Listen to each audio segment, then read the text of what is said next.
Lying just beneath everyday reality is a breathtaking world where much of what we perceive about the universe is wrong. Physicist and best-selling author Brian Greene takes you on a journey that bends the rules of human experience. Why don't we ever see events unfold in reverse order? According to the laws of physics, this can happen.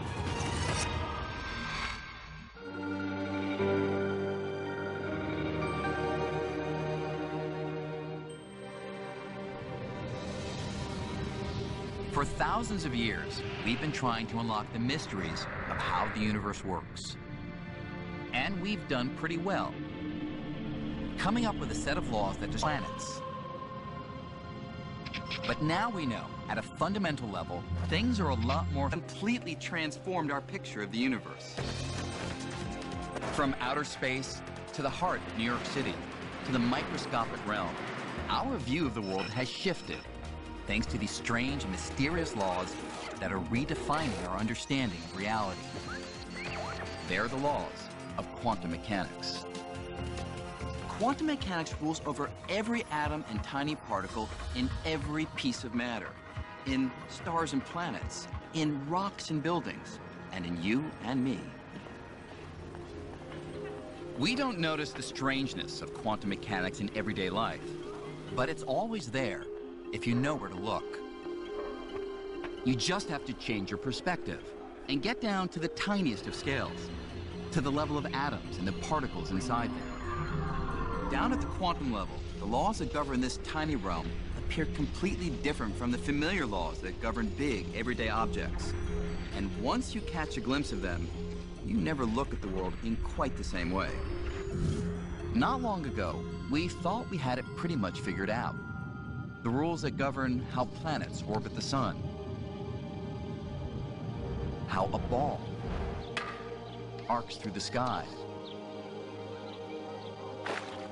how ripples move across the surface of a pond. These laws were all spelled out in a series of equations called classical mechanics, and they allowed us to predict the behavior of things with certainty. It all seemed to be making perfect sense. Until about 100 years ago, when scientists were struggling to explain some unusual properties of light. For example, the kind of light that glowed from gases when they were heated in a glass tube. When scientists observed this light through a prism, they saw something they'd never expected. If you heated up some gas and looked at it through a prism, it formed lines. Not the continuous spectrum that you see projected by a piece of cut glass on your table, but very distinct lines. It wouldn't give out a smear kind of complete rainbow of light. It would give out sort of pencil beams of light at very specific colors. And it was something of a mystery how to understand what was going on. An explanation for the mysterious lines of color would come from a band of radical scientists who at the beginning of the 20th century were grappling with the fundamental nature of the physical world. And some of the most startling insights came from the mind of Niels Bohr, a physicist who loved to discuss new ideas over ping pong. Bohr was convinced that the solution to the mystery lay at the heart of matter, in the structure of the atom. He thought that atoms resembled tiny solar systems, with even tinier particles called electrons orbiting around a nucleus, much the way the planets orbit around the sun. But Bohr proposed that unlike the solar system, electrons could not move in just any orbit. Instead, only certain orbits were allowed. And he had a really surprising and completely counter-physical idea, which was that there were definite states, fixed orbits that these electrons could have, and only those orbits. Bohr said that when an atom was heated, its electrons would become agitated and leap from one fixed orbit to another. Each downward leap would emit energy in the form of light in very specific wavelengths. And that's why atoms produce very specific colors. This is where we get the phrase, quantum leap. If it weren't for the quantum leap, you would have this smear of color coming out from an atom as it got excited or de-excited. But that's not what we see in the laboratory. You see very sharp reds and very sharp greens. It's the quantum leap that's the origin and the author of that sharp color. What made the quantum leap so surprising was that the electron goes directly from here to there, seemingly without moving through the space in between. It was as if Mars suddenly popped from its own orbit out to Jupiter. Bohr argued that the quantum leap arises from a fundamental and fundamentally weird property of electrons and atoms, that their energy comes in discrete chunks that cannot be subdivided, specific minimum quantities called quanta. And that's why there are only discrete, specific orbits that electrons can occupy. An electron had to be here or there and simply nowhere in between. And that's like nothing we experience in everyday life. As mysterious as it might be, the evidence quickly mounted showing that Bohr was right. Electrons followed a different set of rules than planets or ping pong balls. Bohr's discovery was a game changer. And with this new picture of the atom, Bohr and his colleagues found themselves on a collision course with the accepted laws of physics. The quantum leap was just the beginning. Soon Bohr's radical views would bring him head-to-head with one of the greatest physicists in history. Albert Einstein was not afraid of new ideas.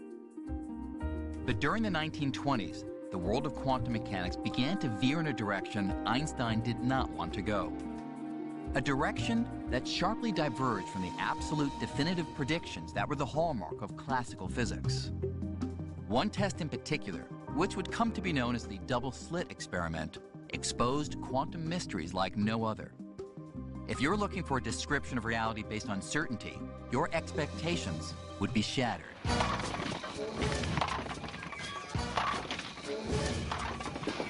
We can get a pretty good feel for the double slit experiment and how dramatically it alters our picture of reality by carrying out a similar experiment, not on the scale of tiny particles, but on the scale of more ordinary objects, like those you'd find here in a bowling alley. But first, I need to make a couple of adjustments to the lane.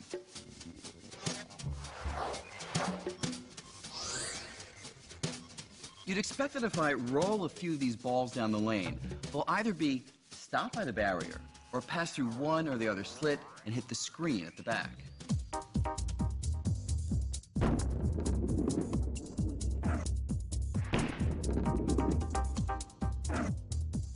And in fact, that's just what happens. Those balls that make it through always hit the screen directly behind either the left slit or the right slit. The double slit experiment was much like this, except instead of bowling balls, you use electrons, which are billions of times smaller. You can picture them like this.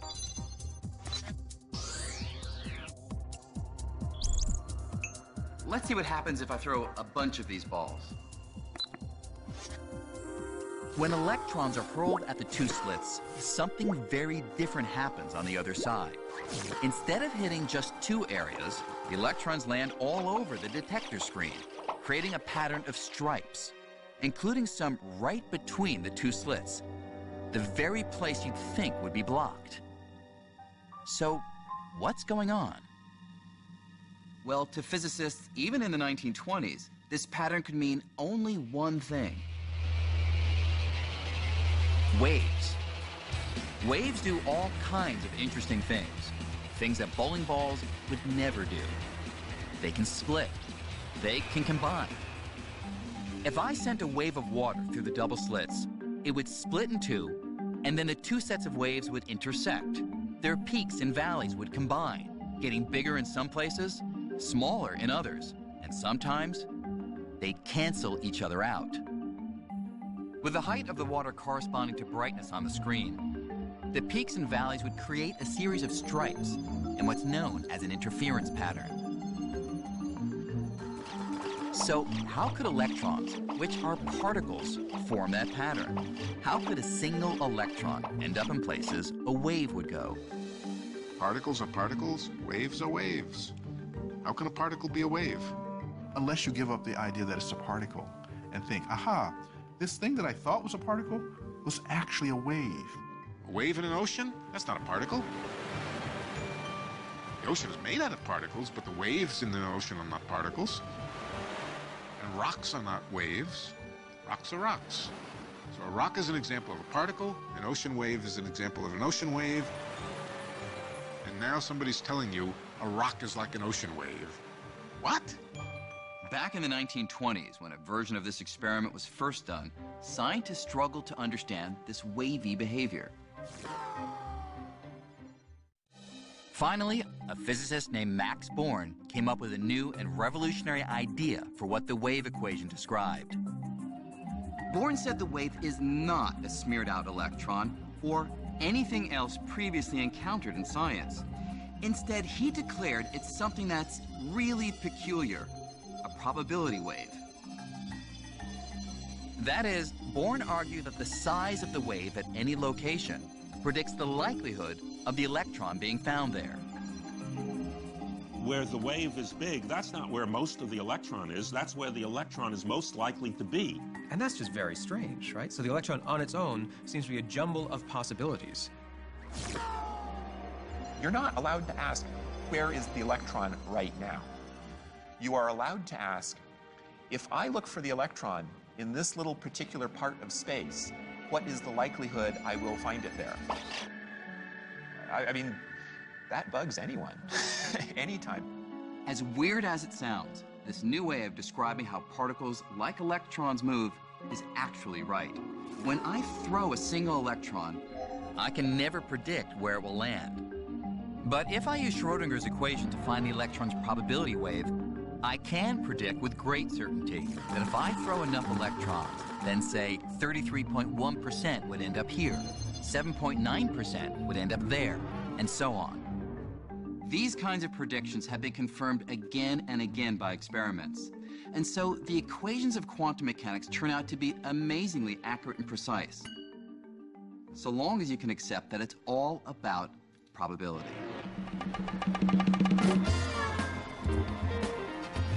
If you think that probability means you're reduced to guessing, the casinos of Las Vegas are ready to prove you wrong. Try your hand at any one of these games of chance, and you can see the power of probability. Let's say I place a $20 bet on number 29 here at the roulette table. The house doesn't know whether I'll win on this spin, or the next, or the next. 1. But it does know the probability that I'll win. In this game, it's 1 in 38. 21.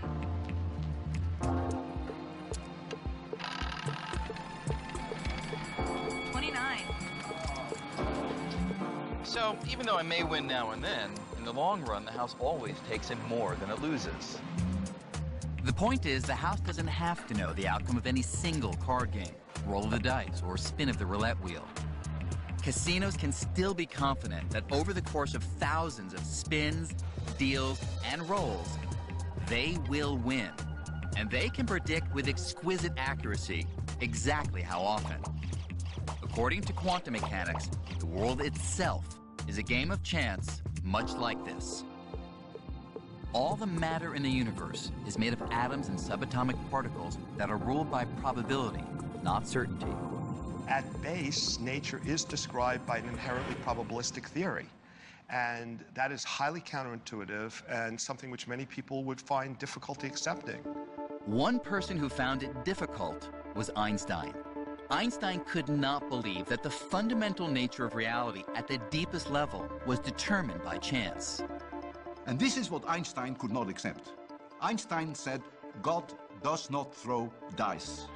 He didn't like the idea that we couldn't with certainty say this happens or that happens. But a lot of other physicists weren't so put off by probability, because the equations of quantum mechanics gave them the power to predict the behavior of groups of atoms and tiny particles with astounding precision. Before long, that power would lead to some very big inventions. Lasers, transistors, the integrated circuit, the entire field of electronics. In spite of all its triumphs, quantum mechanics remains deeply mysterious. It makes all this stuff run, But we still haven't answered basic questions raised by Albert Einstein all the way back in the 1920s and 30s. Questions involving probability and measurement, the act of observation. For Niels Bohr, measurement changes everything. He believed that before you measured or observed a particle, its characteristics were uncertain. For example, an electron in the double slit experiment. Before the detector at the back pinpoints its location, it could be almost anywhere with a whole range of possibilities. Until the moment you observe it. And only at that moment will the location's uncertainty disappear. According to Bohr's approach to quantum mechanics, when you measure a particle, the act of measurement forces the particle to relinquish all of the possible places it could have been and select one definite location where you find it. The act of measurement is what forces the particle to make that choice. Niels Bohr accepted that the nature of reality was inherently fuzzy, but not Einstein. He believed in certainty, not just when something is measured or looked at, but all the time. As Einstein said, I like to think the moon is there, even when I'm not looking at it. That's what Einstein was so upset about. Do we really think the reality of the universe rests on whether or not we happen to open our eyes? That's just bizarre. Einstein was convinced something was missing from quantum theory, something that would describe all the detailed features of particles, like their locations, even when you were not looking at them. But at the time, few physicists shared his concern. And Einstein just thought it was giving up on the job of the physicist. It wasn't bad physics per se, it just was totally incomplete. That's Einstein's refrain. Quantum mechanics is not incorrect, it's insofar as it goes, but it's incomplete. It doesn't capture all of the things that can be said or predicted with certainty. Despite Einstein's arguments, Niels Bohr remained unmoved. When Einstein repeated that God does not play dice, Bohr responded, "Stop telling God what to do." But in 1935, Einstein thought he'd finally found the Achilles heel of quantum mechanics. Something so strange, so counter to all logical views of the universe, he thought it held the key to proving the theory was incomplete. It's called entanglement. The most bizarre, the most absurd, the most crazy, the most ridiculous prediction that quantum mechanics makes is entanglement. Entanglement is a theoretical prediction that comes from the equations of quantum mechanics. Two particles can become entangled if they're close together and their properties become linked. Remarkably, quantum mechanics says that even if you separated those particles, sending them in opposite directions, they could remain entangled, inextricably connected. To understand how profoundly weird this is, consider a property of electrons called spin. Unlike a spinning top, an electron spin, as with other quantum qualities, is generally completely fuzzy and uncertain until the moment you measure it. And when you do, you'll find it's either spinning clockwise or counterclockwise. It's kind of like this wheel. When it stops turning, it will randomly land on either red or blue.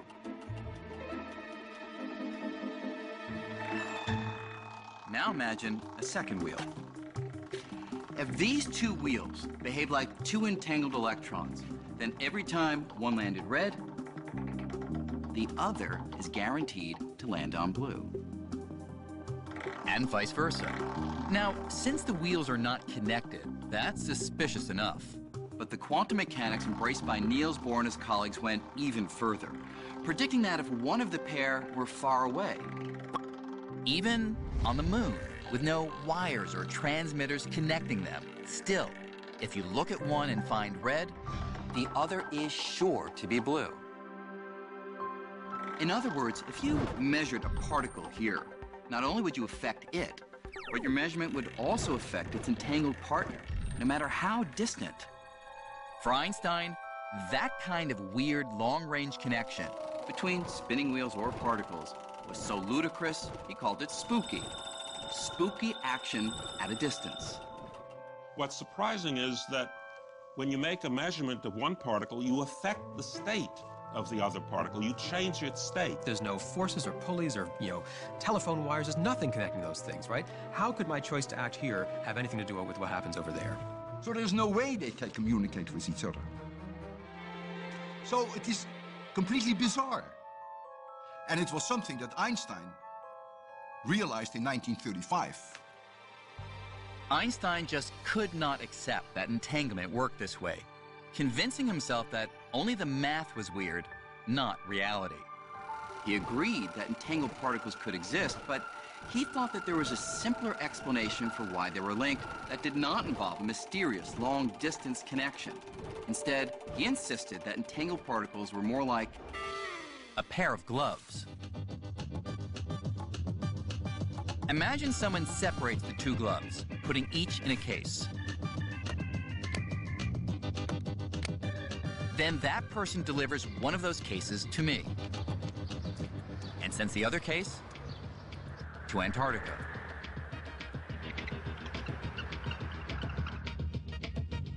Thanks.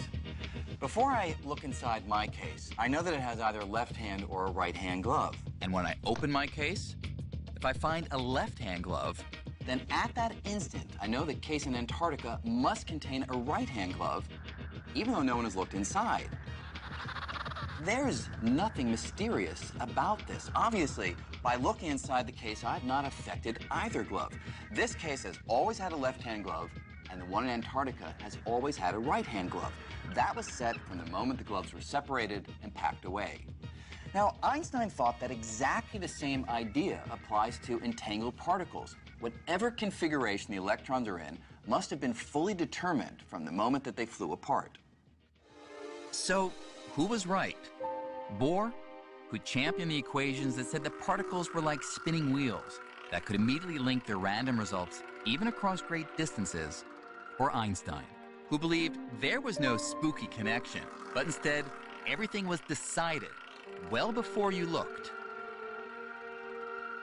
Well, the big challenge in figuring out who is right, Bohr or Einstein, is that Einstein is saying a particle, say, has a definite spin before you measure it. How do you check that, you say to Einstein? He says, well, measure it, and you'll find the definite spin. Bohr would say, but it's the act of measurement that brought that spin to a definite state. No one knew how to resolve the problem. The whole question came to be considered philosophy, not science. In 1955, Einstein died, still convinced that quantum mechanics offered, at best, an incomplete picture of reality.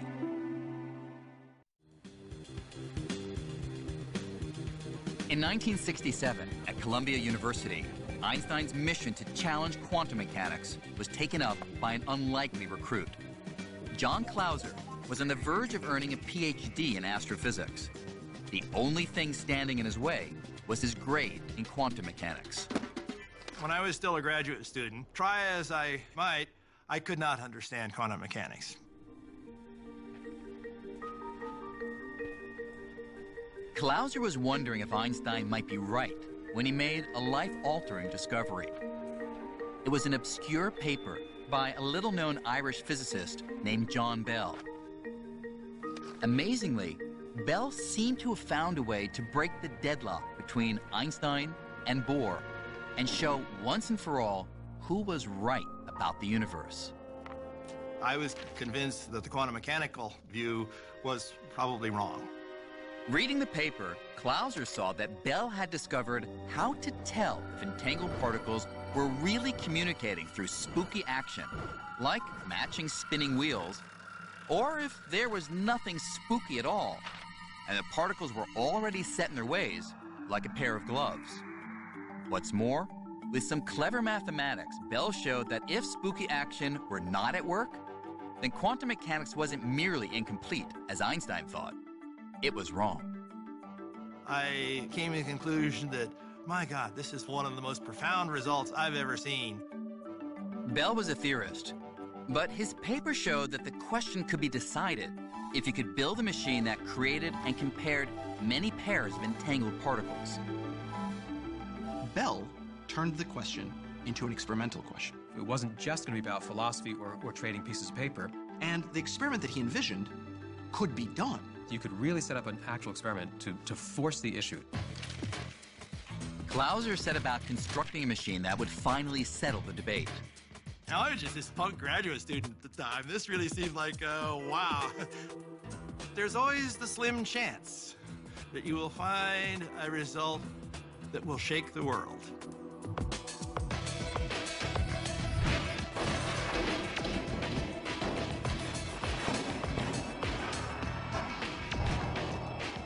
Clauser's machine could measure thousands of pairs of entangled particles and compare them in many different directions. As the results started coming in, Clauser was surprised and not happy. I kept asking myself, what have I done wrong? What mistakes have I made in this? Clauser repeated his experiments, and soon French physicist Alain Aspect developed some even more sophisticated tests, with one going to the heart of the Einstein-Bohr debate. In Aspect's test, the only way that measuring one of the particles could directly influence the other would be for a signal to travel between them faster than the speed of light, something Einstein himself had shown impossible. The only remaining explanation was spooky action, and so Aspect's experiment removed virtually all doubt. The results of these experiments are truly shocking. They prove that the math of quantum mechanics is right. Entanglement is real. Quantum particles can be linked across space. Measuring one thing can in fact instantly affect its distant partner, as if the space between them didn't even exist. The one thing that Einstein thought was impossible, spooky action at a distance, actually happens. I was, again, very saddened that I had not overthrown quantum mechanics, because I still had, and to this day, still have great difficulty in understanding it. That is the most bizarre thing of quantum mechanics. It is impossible to even comprehend. Don't even ask me why. Don't ask me how it works, because it's an illegal question. All we can say is that is apparently the way the world ticks. So if we accept that the world really does tick in this bizarre way, could we ever harness the long-distance spooky action of entanglement to do something useful? Well, one dream has been to somehow transport people and things from one place to another without crossing the space in between. In other words, teleportation. Beam me aboard. Energized. Energized. Star Trek has always made beaming or teleporting look pretty convenient. It seems like pure science fiction, but could entanglement make it possible? Remarkably, tests are already underway here on the Canary Islands off the coast of Africa.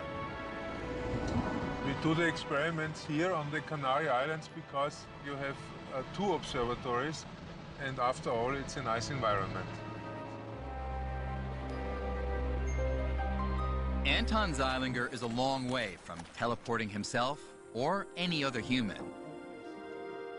But he is trying to use quantum entanglement to teleport tiny individual particles. In this case, photons, particles of light. It goes something like this. He starts by generating a pair of entangled photons in a lab on the island of La Palma. One entangled photon stays on La Palma, while the other is sent by laser-guided telescope to the island of Tenerife, 144 kilometers away. Next, Zeilinger will bring in a third photon, the one he wants to teleport, and have it interact with the entangled photon on La Palma. The team will study the interaction, comparing the quantum states of the 2 particles. And here's the amazing part. Because of spooky action, the team will be able to use that comparison to transform the entangled photon on the distant island into an identical copy of that third photon. It will be as if the third photon teleported across the sea, without traversing the space between the islands. Sort of extract the information carried by the original and make a new original there. Using this technique in other locations, Zeilinger has successfully teleported thousands of particles. But could this go even further? Since we're made of particles, could this process make human teleportation possible one day?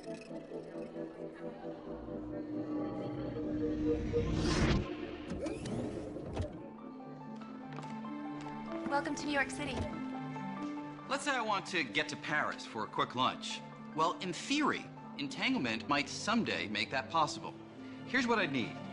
A chamber of particles here in New York that's entangled with another chamber of particles in Paris. Right this way, Mr. Green.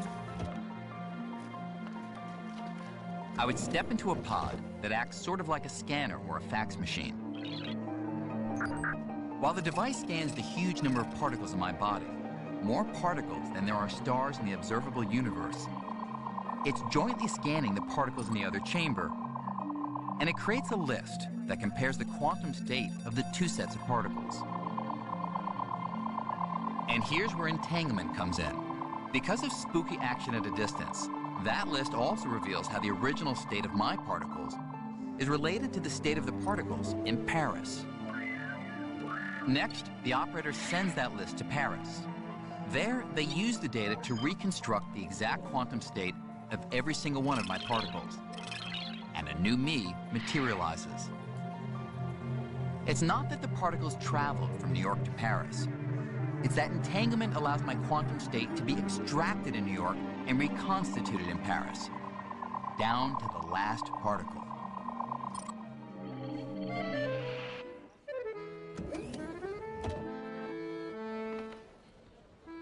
Bonjour, Monsieur Green. Hi there. So, here I am in Paris, an exact replica of myself. And I'd better be, because measuring the quantum state of all my particles in New York has destroyed the original me. It is absolutely required in the quantum teleportation protocol that the thing that is teleported is destroyed in the process. And, you know, that does make you a little anxious. I guess you would just end up being a lump of neutrons, protons, and electrons. You wouldn't look too good. Now, we are a long way from human teleportation today, but the possibility raises a question. Is the Brian Greene who arrives in Paris really me? Well, there should be no difference between the old me in New York and the new me here in Paris. And the reason is that, according to quantum mechanics, it's not the physical particles that make me me. It's the information those particles contain. And that information has been teleported exactly for all the trillions of particles that make up my body. It is a very deep philosophical question whether what arrives at the receiving station is the original or not. My position is that by original we mean something which has all the properties of the original. And if this is the case, then it is the original. I wouldn't step into that machine. Whether or not human teleportation ever becomes a reality, the fuzzy uncertainty of quantum mechanics has all sorts of other potential applications. Here at MIT, Seth Lloyd is one of many researchers trying to harness quantum mechanics in powerful new ways. Quantum mechanics is weird. That's just the way it is. So, you know, life is dealing us weird lemons. Can we make some weird lemonade from this? Lloyd's weird lemonade comes in the form of a quantum computer. These are the guts of a quantum computer. This gold and brass contraption might not look anything like your familiar laptop, but at its heart, it speaks the same language, binary code, a computer language spelled out in zeros and ones, called bits. So the smallest chunk of information is a bit. And what a computer does is simply busts up the information into the smallest chunks and then flips them really, really, really rapidly. This quantum computer speaks in bits, but unlike a conventional bit, which at any moment can be either 0 or 1, a quantum bit is much more flexible. You know, something here can be a bit. Here is 0, there is 1. That's a bit of information. So if you can have something that's here and there at the same time, then you have a quantum bit, or qubit. Just as an electron can be a fuzzy mixture of spinning clockwise and counterclockwise, a quantum bit can be a fuzzy mixture of being a 0 and a 1. And so a qubit can multitask. then it means you can do computations in ways that our classical brains could not have dreamed of. In theory, quantum bits could be made from anything that acts in a quantum way, like an electron or an atom. Since quantum bits are so good at multitasking, if we can figure out how to get qubits to work together to solve problems, our computing power could explode exponentially. To get a feel for why a quantum computer would be so powerful, imagine being trapped in the middle of a hedge maze.